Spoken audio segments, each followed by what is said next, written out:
Sir मे आई कम इन? कम इन। जागृत, ये office तुम्हारा है? ये मेरी कंपनी है। आओ बैठो। तुम ना इस घर में मेहमान नहीं हो, बहू हो तुम इस घर की, और जो काम तुम्हें दिया जाएगा ना वो काम तुम्हें करना पड़ेगा। तुमने मुझे क्या समझा है? मैं इस घर की नौकरानी हूँ क्या?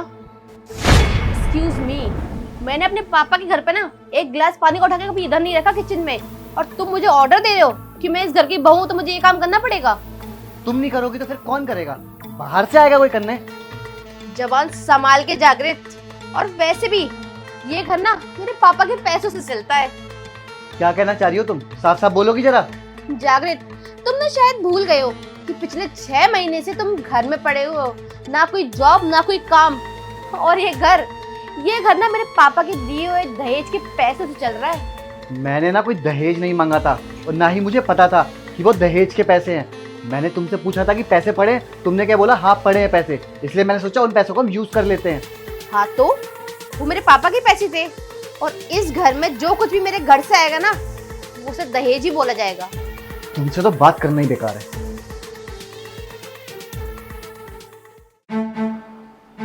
खुशबू, कुछ पैसे चाहिए थे। तो मम्मी की तबीयत खराब है तो उनकी दवाइयाँ लेकर आनी है। मेरे पास ना तुम्हारी माँ की दवाइयों के लिए कोई पैसे नहीं है, और अगर इतनी ही ज्यादा जरूरत है ना पैसों की तो एक काम करो, खुद कमाओ और उसके बाद अपनी माँ को दवाई दिलाओ। इन फालतू खर्चों के लिए ना मेरे पास कोई पैसे नहीं है। निकलो यहाँ से। यार प्लीज ऐसा तो मत बोलो, मैं जॉब ढूंढ तो रहा हूँ। जैसे मेरी जॉब लग जाएगी मैं तुम्हारे सारे पैसे लौटा दूंगा। अगर तुम्हें इतनी ही ज्यादा जरूरत है पैसों की, इतने ही ज्यादा चाहिए पैसे, तो एक काम करो, मेरे पापा के घर जाओ और उनसे पैसे मांग लो। तुम्हारे पापा से क्यों? ताकि उनको भी तो पता चले कि जिससे उन्होंने मेरी शादी की है वो कितना नाकारा है। तुम्हें मम्मी की आवाज सुनाई नहीं दे रही है क्या? वो कब से खांस रही हैं। तुमसे एक गिलास पानी तक नहीं दिया गया उन्हें। अरे अगर मैं कहीं बाहर चला गया तो तुम पीछे से उनका ध्यान नहीं रख सकती क्या? ना ही मैं कोई डॉक्टर हूँ, ना ही मैं कोई नर्स हूँ, और ना ही मैं कोई काम वाली हूँ जो तुम्हारी माँ की दिन भर सेवा करूंगी। और अगर इतनी ही तुम्हें अपनी माँ की चिंता है ना तो एक काम करो, अपनी माँ को ना साथ ले लेके घूमो, जहाँ जाना है वहाँ पर, और उनकी सेवा करो, समझे? मुझसे नहीं होता ये सब चोचलेबाजी। खुशबू तुम ऐसी निकलोगी ना, मैंने कभी सोचा भी नहीं था। ये जो तुम्हारे पापा के पैसों का भूत तुम्हारे सर पे सवार है ना, जिस दिन ये उतरेगा ना तब तुम्हें पता चलेगा। और अगर तुम्हें मुझसे इतनी ही दिक्कत थी तो तुमने मुझसे भला शादी क्यों करी? नहीं करती ना शादी। अरे गलती हो गई मुझसे जो मैंने तुमसे शादी कर ली। और अगर इतनी ज्यादा खल रही हूँ ना मैं तुम्हें, तो एक काम करो, तुम ना मुझसे डाइवोर्स ले लो। क्या कहा तुमने? तुम्हें मुझसे डाइवोर्स चाहिए? हाँ, आई वांट डाइवोर्स। ठीक है, मैं तुम्हें देता हूँ डाइवोर्स। ओके। इंटरव्यू का टाइम तो 12 बजे का था, तुम 15 मिनट लेट हो। वो एक्चुअली मुझे ना ऑफिस ढूंढने में थोड़ा टाइम लग गया। I am so sorry. ठीक है, कोई बात नहीं। लाओ रिज्यूम दो अपना।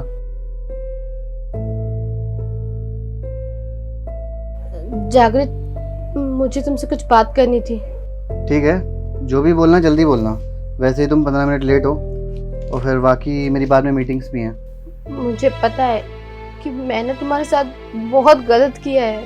मुझे लगता था कि मैं पैसे देकर तुम्हें बहुत बड़ा एहसान कर रही हूँ, और मैंने कभी तुम्हारी इज्जत नहीं की, और ना ही मैंने कभी तुम्हारे घर वालों की इज्जत की। मुझे लगा था कि तुम अपनी जिंदगी में कभी कुछ भी अचीव नहीं कर पाओगे, और मुझे लगा था कि मैं तुमसे अलग होकर ना अपनी लाइफ बहुत फ्रीली जीऊंगी। पापा के जाने के बाद सब खराब हो गया।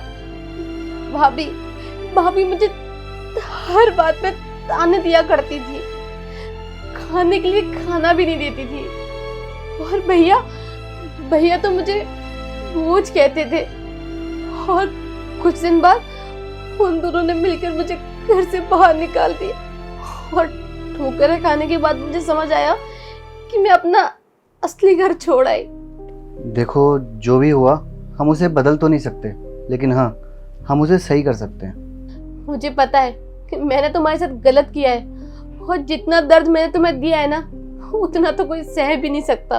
देखो, मैं बस तुमसे इतना ही कहूँगा कि जिससे भी तुमने शादी करी है बस उसके साथ तुम हमेशा खुश रहो। जो सब तुमने मेरे साथ करा है उसके साथ वो सब कभी मत करना। नहीं, मैंने किसी से शादी नहीं की। क्या तुमने शादी नहीं करी? तो फिर ये मंगलसूत्र? ये मंगलसूत्र तुम्हारे ही नाम का है। मेरे नाम का क्यों? हमारा तो तलाक हो चुका है ना। मैं तुमसे अलग होने के बाद अपनी जिंदगी में वो जगह किसी को दे ही नहीं पाई, और तुमसे अलग होने के बाद मुझे समझ आया कि कितना गलत किया मैंने तुम्हारे साथ। और ये मंगलसूत्र मैंने इसलिए नहीं पहना कि मैं तुम्हारे पास वापस आना चाहती हूँ, बल्कि ये मंगलसूत्र तो मैंने इसलिए पहना है कि मैं जिंदगी भर सिर्फ तुम्हारी होकर रहना चाहती हूँ। और मैंने सोच लिया था कि मैं जिंदगी भर कभी किसी से शादी नहीं करूँगी, लेकिन जिसके साथ मैं रहना चाहती हूँ वो तो पॉसिबल नहीं है ना। और उसने तो अब तक शादी भी कर ली होगी। नहीं, मैंने अभी तक शादी नहीं की। लेकिन डाइवोर्स को तो 5 साल हो गए, पर तुमने शादी क्यों नहीं की अभी तक? मैंने शादी इसलिए नहीं की कि जो सब कुछ तुमने मेरे साथ किया कल को कोई और लड़की भी मेरे साथ ना करे। और देखो ना, अच्छा ही हुआ, मैंने अपना सारा ध्यान अपने काम पर लगाया और आज देखो मैं किस मुकाम पर हूँ। आई एम सो सॉरी जागृत, मेरे इस पैसों के घमंड की वजह से तुम्हें कितनी परेशानी हुई ना। I am so sorry.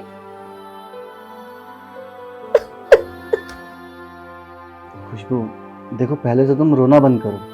पहले तुम मुझे ये बताओ कि तुमने मुझे माफ किया या नहीं? अरे माफ़ तो मैंने तुम्हें बहुत पहले ही कर दिया था।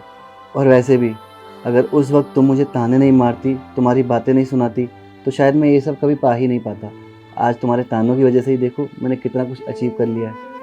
क्या तुम मुझसे शादी करोगे दोबारा? हाँ, मैं तुमसे शादी करूँगा, लेकिन हाँ, दोबारा ताने तो नहीं मारोगी ना?